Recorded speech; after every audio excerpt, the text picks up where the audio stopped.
Hello folks, welcome to my channel review rowdy. I am host and दोस्त कुशल नाचरिया। दोस्तों, आज मैं रिव्यू कर रहा हूँ विद्या बालन स्टारर मूवी शेरनी का, जो लास्ट वीक अमेजॉन प्राइम पर रिलीज हुई है। इसमें विद्या एक फॉरेस्ट ऑफिसर के रोल में है, जो मध्य प्रदेश के एक जंगल में डिप्यूट हुई हैं। इस जंगल में और इसके आसपास के गांव में एक T12 नाम की शेरनी का खौफ है, जो आदमखोर बन चुकी है और गांव के कई सारे लोगों को और पालतू जानवरों को मार चुकी है। विद्या के हाथ में ये टास्क है कि शेरनी को ढूंढ के सेफली वो नेशनल पार्क तक पहुंचा सके।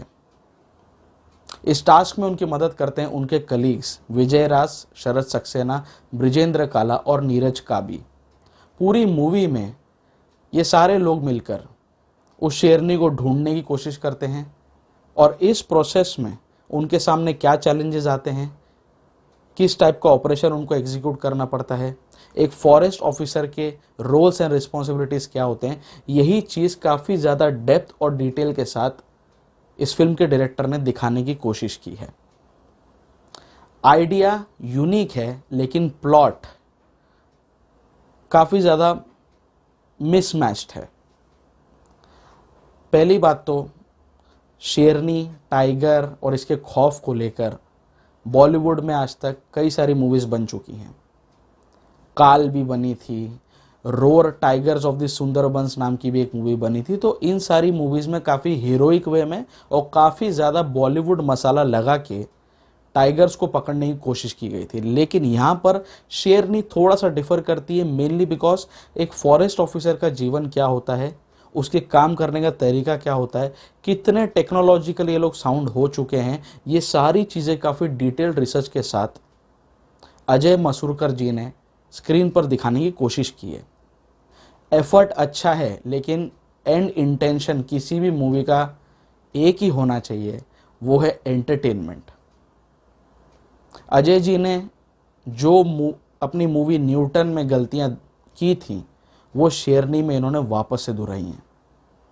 Majority of the screenplay is very very detailed, unnecessarily detailed, pace is slow and background music is almost nil. आपको बहुत कंसंट्रेशन लगेगा ये मूवी देखने के लिए, और एक स्टेज फर्स्ट हाफ में एक ऐसा आ जाएगा शायद आप इस मूवी को आगे देखना नहीं चाहोगे, क्योंकि इसका जो भी ट्विस्ट एंड टर्न आता है, जो भी कहानी में लेयर्स ऐड होते हैं, जो भी एंटरटेनमेंट वैल्यू इस फिल्म की थोड़ी सी बढ़ती है, वो है इसके सेकेंड हाफ में, जब इस शेरनी को ढूंढने के प्रोसेस को एक पॉलिटिकल एंगल दे दिया जाता है। तब जाके फिल्म में थोड़े से लेयर्स ऐड होने शुरू होते हैं, थोड़ा मसाला देखने को मिलता है। बट उसके पहले स्क्रीन प्ले काफ़ी डिटेल्ड है, अच्छा है, सदा हुआ है, लेकिन इतना ज़्यादा स्ट्रेच करने की उसको ज़रूरत नहीं थी। कहानी में एक मोड़ ऐसा आता है जहाँ पे अचानक से कहानी 1 से 2 साल आगे बढ़ा दी जाती है विदाउट एनी जस्टिफिकेशन, और बाद में जाके फिल्म इतनी लेथार्जिक हो जाती है अगेन विदाउट एनी जस्टिफिकेशन।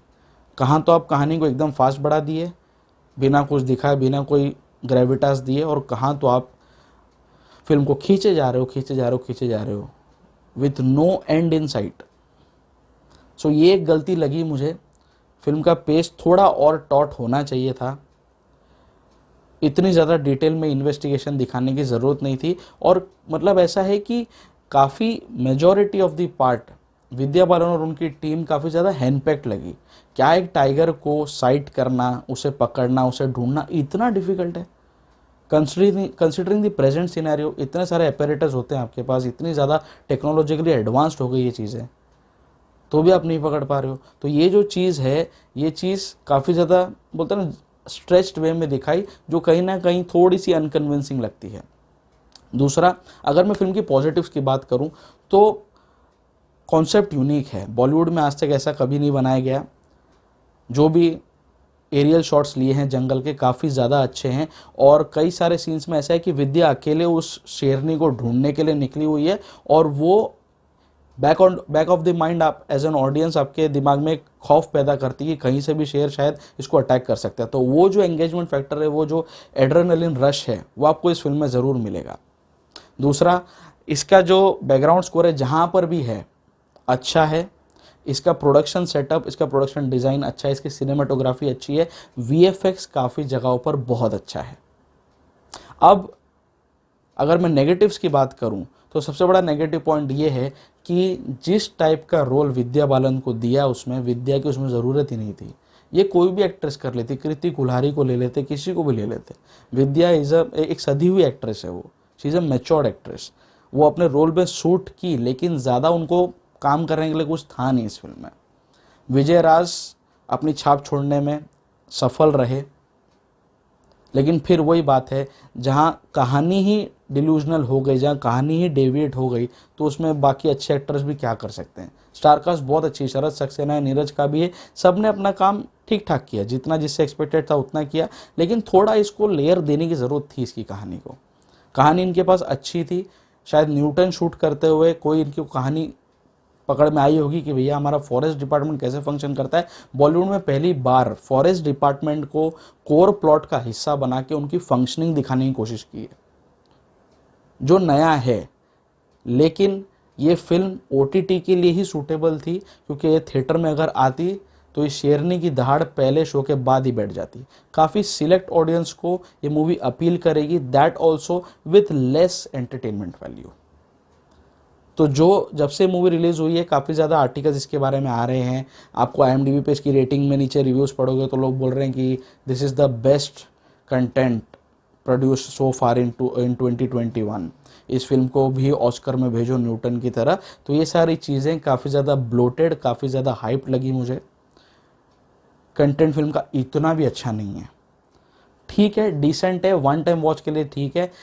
कुछ नया देखने को आपको ज़रूर मिलेगा, काफ़ी ज़्यादा आपको एनग्रॉस रखेगी ये फिल्म। एक अलग ही टाइप की दुनिया आप देखोगे, एक फॉरेस्ट ऑफिसर की ज़िंदगी 24/7 कैसे होती है, ये चीज़ आपको इस मूवी में ज़रूर देखने को मिलेगी, जो नया लगेगा आपको, रिफ्रेशिंग लगेगा। But again there is a lack of substance in this movie. और जिस तरह से मूवी एंड हुई है, ये एंड काफ़ी पहले आ जाना चाहिए था। ये जो कॉन्सेप्ट है, इसके ऊपर एक डॉक्यूमेंट्री चलती, ये फीचर फिल्म बनाने की जो 2.5 घंटे का इन्होंने खींचा है ना च्युइंगम की तरह, ये चीज़ इसकी ज़रूरत नहीं थी।